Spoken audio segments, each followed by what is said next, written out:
அப்புறம் வணக்கம். கடந்த ஆண்டு செப்டம்பர் மாதம் கரூர் கூட்டணியில் ஏற்பட்ட உயிரிழப்பு இந்தியா முழுவதும் மிகப்பெரிய ஒரு அச்சை ஏற்படுத்தியது. இந்த விஜய் தேர்தல் பிரச்சாரத்தின் போது 41 பேர் கூட்டணியில் சிக்கி பலியான சம்பவம் தொடர்பாக சிபிஐ அதிகாரிகள் விசாரித்து வருகிறார்கள்.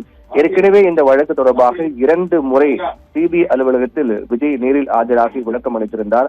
அதைத் தொடர்ந்து 3வது முறையாக ஆஜராக சம்மன் அனுப்பப்பட்டு இருக்கின்றது விஜய்க்கு. அந்த அளவுக்கு மிக தீவிரமாக சிபிஐ அதிகாரிகள் விசாரணையை தீவிரப்படுத்தியிருக்கிறார்கள்.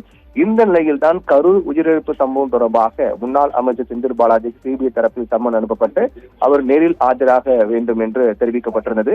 இந்நிலையில் தான் இந்த சம்மன் சிபிஐ அனுப்பிய சம்மன் தொடர்பாக சமூக வலைதளங்களில் பல்வேறு செய்திகள் வெளியாகின. குறிப்பாக செந்தில் பாலாஜி தரப்பில் சிபிஐ அனுப்பிய மனுவை பெறவில்லை என்றும் விசாரணைக்கு ஆஜராக மறுத்துவிட்டதாக உறுதிப்படுத்த தகவல் வெளியாக இருந்தன. இந்த தகவலை அடுத்து இதற்கு மறுப்பு தெரிவிக்கும் வகையிலும் சிபிஐ அனுப்பிய சம்மன் தொடர்பாகவும் அதற்கு தான் எப்போது ஆஜராக போகின்றேன் என்பது தொடர்பாகவும் முன்னாள் அமைச்சர் செந்தில் பாலாஜி தன்னுடைய எக்ஸ் பக்கத்தில் முக்கியமான பதிவு ஒன்றை வெளியிட்டிருக்கிறார்.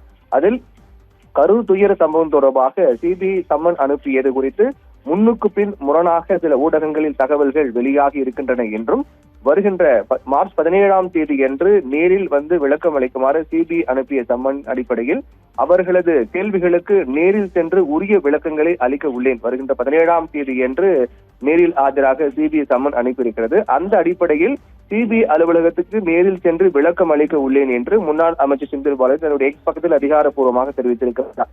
இதன் மூலமாக செந்தில் பாலாஜிக்கு சிபிஐ சம்மன் அனுப்பியது அவர் நேரில் ஆஜராவாரா இல்லையா என்ற கேள்விகள் எழுப்பப்பட்டது. அதே போன்று இந்த சம்மன் தொடர்பாக பல்வேறு முன்னுக்கு பின் முரணான தகவல்கள் எல்லாம் இணையதளங்களில் சோசியல் மீடியாக்களில் வெளியாகின.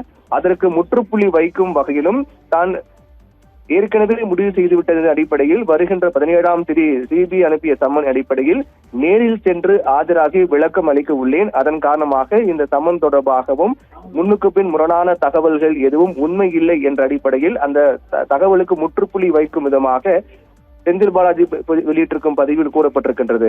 ஆபிரகாம்.